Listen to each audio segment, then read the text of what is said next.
What's up, everyone? My name is Colin, and I'd like to think I'm a pretty skilled video gamer, you know. So after years of hearing about this little old game called Sekiro Shadows Die Twice, made by the illustrious From Software studio, I decided to lock in and master its mechanics. And after an initial period of sucking at this game, like a lot of people do, the combat system is completely different to Dark Souls. You know, you have to learn a whole new set of skills. So I was humbled repeatedly, but I persevered, and eventually I beat the game for the first time. But you know what, I didn't feel that satisfied with my achievement, because I knew this game could give me so much more challenge than that first playthrough, and I was right. Within the game itself, there are multiple ways to increase the difficulty, as you may know. Activate the demon bell, which increases enemy health and posture, and give Kuro's charm back to him at the beginning of the game once you're in New Game Plus, which means you take chip damage every time you deflect an attack incorrectly. So you have to deflect everything perfectly or dodge it or whatever, but you cannot just block and hope for the best, because you will die relatively quickly, especially in the late game. So once I did that, I beat the game without using Kuro's charm and with the demon bell. I felt I was pretty happy with myself. I was like, I'm a gamer, you know, this is a gamer moment, if you will. I was like, this is sick, man. I'm gonna like tell all my friends about this is cool.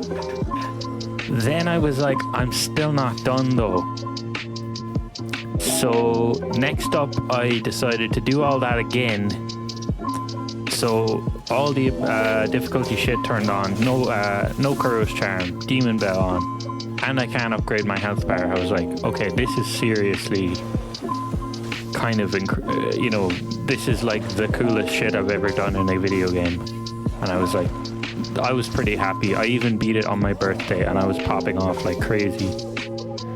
So I was like, this is great. So I took a few months off playing Sekiro, because I think I just, you know, I had done everything I could think of to get more replay value out of this game.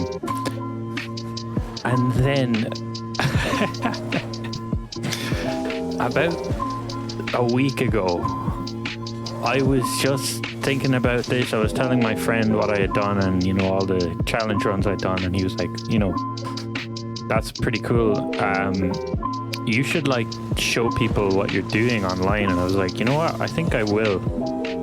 So this run, as you can probably see, I'm not healing myself at all.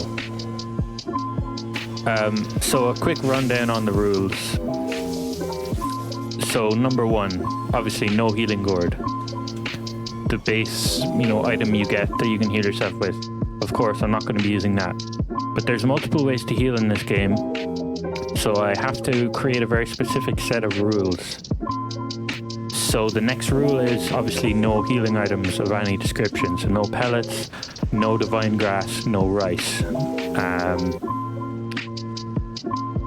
Next, I can't rest at a sculptor's idol to heal myself. However, I can rest if I'm at full health already, in order to replenish my spirit emblems and my items. So there's one final exception to the rule, which I'm going to explain as well. So I'm essentially calling this the vampire run, because I can only heal myself when I kill an enemy because of the breath of life ability you get, whereby death blowing an enemy replenishes some of your health. And when you upgrade it to the next level, you can regain a little bit more health from that. So I'm going to allow that because I'm on New Game Plus, and it's only fair. If I kill an enemy, I get to heal. So basically, I am able to heal, but only by killing enemies or bosses. So, final caveat to the rules. When you kill a boss, you get a memory, right? Any main boss, like Anichiro, Gyobu, etc. You get a memory, And when you use that memory, you upgrade your attack power, right? But I didn't realize until I did this run that you also get some health back. In fact, I think it heals you fully. And I'm going to allow it because it's part of my vampire challenge. So essentially, I'm a vampire. I have to heal by killing shit. So as far as I'm concerned, getting a memory from a boss is I've earned the privilege of healing myself. But I have to do it right after I kill the boss. I can't save that memory for a later point in the game and use it as a free heal because that would be kind of cheap. So just to elaborate one last time about the rules, because there is another few things to mention.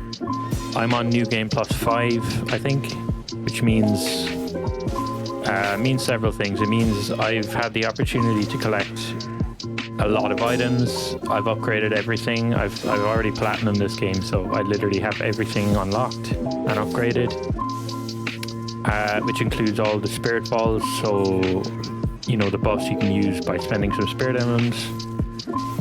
And it really does help damp down the challenge, which is honestly why I'm considering maybe in a future video doing all this on a fresh account. Or something, but you know, we'll see. We'll cross that bridge when we come to it. So yeah, right now I'm able to use any tool in my arsenal as long as I don't heal with items and I don't heal by resting.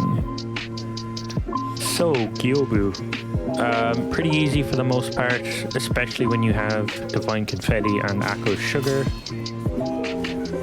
So yeah, I'm just deflecting all of his attacks, and whenever that grapple icon comes up, making sure to grapple onto him so I can stagger him and get a few hits in. And as you can imagine from playing this game so many times, the patterns of all these bosses are etched into my muscle memory, so with a few exceptions which we'll get to later when the video becomes a lot more interesting. I'm looking at you, Owl Father, and the Demon of Hatred is not going to be fun. It's going to be fun when I beat him, which I will, but yeah, it's just such a long fight. Yeah, beating him without healing is going to be very, very difficult, and probably one of the hardest bosses in the game, just because of... The Demon of Hatred is, like, interesting, because he's...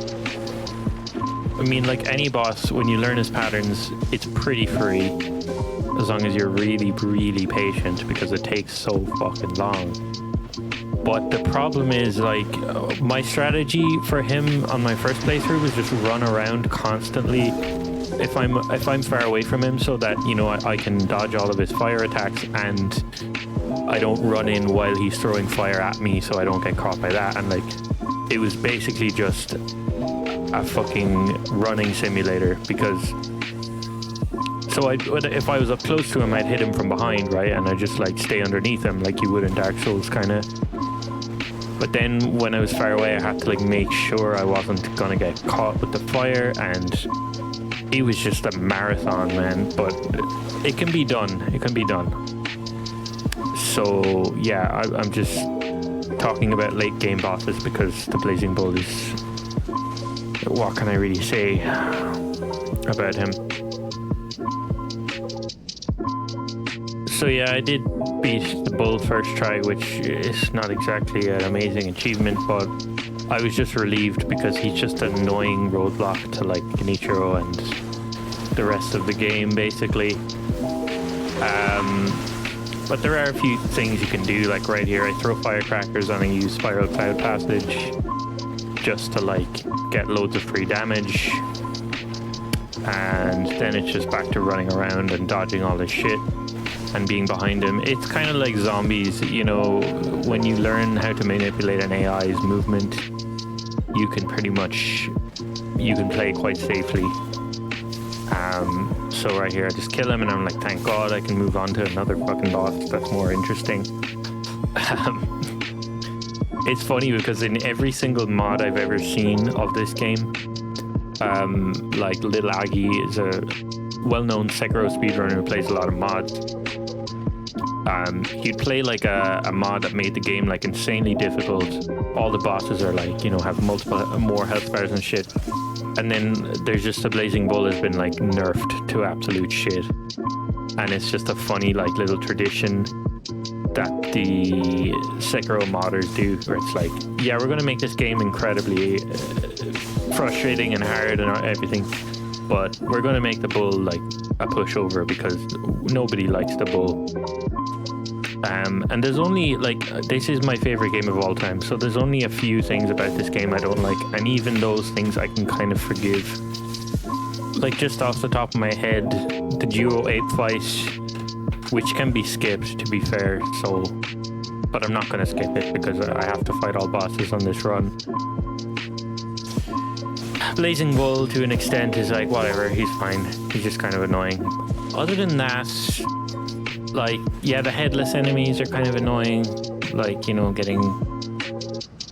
dying from terror and also not being able to move around properly is, like, kind of annoying, but, like, at least when you kill them, they stay dead, you know, so, like, you only have to kill them once. So, yeah, other than all that, I mean, this is my favorite game of all time, as I said. Ringing the demon bell here.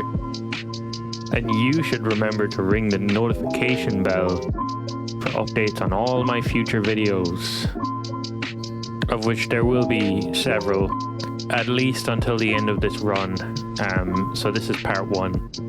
And tonight I'm going to be recording more gameplay of the mid-games, so I've already beaten the Guardian Ape, and I'll move on from there and I'll upload part 2 next week. So moving on back to the gameplay, we've got Ashna Elite, another mini-boss, who I would kind of put in the genre of very gimmicky mini-bosses in this game. And I don't mean gimmicky in a bad way, I just mean he has one attack. I mean, he has a sweep as well, but like he barely ever does it. So yeah, if you hit all your deflects on him, you're good to go. Which is why I died to him a few times, because I just was fucking up my deflections. So yeah, once he's dead, I'm going to move on to Genichiro, who is, for me, such a significant boss in this game. Not only in the lore, obviously, but like, once I beat Genichiro for the first time, I think I finally started to understand how to play this game. You know, like just the simple rhythm of like hit an opponent 2 times, deflect their attack, hit them again, you know, just the core of the combat system. So like my friend kept telling me like, it'll click, you'll get the hang of it, you'll start to be able to beat bosses, you know, without getting hit. And I was like, yeah, sure, but I didn't really believe him until I locked in and, you know, really started to play the game the way it was intended to be played. So yeah, as I said, I'm sure most people who've played this game and you know, finished it have that same thing. Maybe it happened at a different point in the game, but he really is the barrier. You know, if you can't beat Genichiro, you just can't beat this game. It's as simple as that. So right here, just, you know, running my shit on him, just kind of bullying him up against the wall here, which is a tactic I like to use against him and Owl. More so Owl, because he's a lot more evasive than Genichiro is. So yeah, this is my first death to Genichiro, as in like first time I die, you know, twice. So like, yeah, I was just rushing things, I was being impatient, I was jumping in for attacks that I shouldn't be, and, you know, just getting killed for it, so I wasn't too bothered. I was kind of not trying as hard as I probably should have done, but, you know, there you go. I love deflecting all of his arrows, but right there you can see I actually missed one, and then I go in for a hit that I had no business going for. So yeah, this is the attempt where I actually kill him. Even just the patterns, like, he does the same attack at the beginning of the fight every single time. And like I said earlier, I know all these bosses' patterns like the back of my hand. So as long as I'm not being silly, and especially for the late game bosses, I obviously have to be very focused, but like, Yeah, that's kind of why I set this challenge for myself with the rules as they are now, because it's very challenging, but it's also very doable for me. And funny as well, the first time I fought Genichiro, as in on my first ever playthrough, I didn't know that he had a third phase, like most people probably didn't. I know the classic story of just like when people don't know the Guardian Ape is going to resurrect, but yeah, I just remember feeling so defeated when he got to his third phase. I was like, what the fuck, I have to fight him again. But now he can shoot lightning at me, and I was like, what the fuck do I do? So yeah, it's funny to think back on like the first time I played this game, because you actually see the game in a whole different way. Like everything is scary, you know. Everything's so new. It's like, oh my god, like this boss has multiple phases, and now I'm just like fucking tearing through it. And that's what my friend was trying to tell me, was like, you will get to the point where when this game clicks and you really know how to play it, like it's not easy, but it's very, very doable, you know. Yeah, I'm just gonna let the rest of this boss fight play out. I hope you enjoyed the video. I'll be back with another installment next week. And yeah, I fucking love Sekiro. What can I say? So, peace.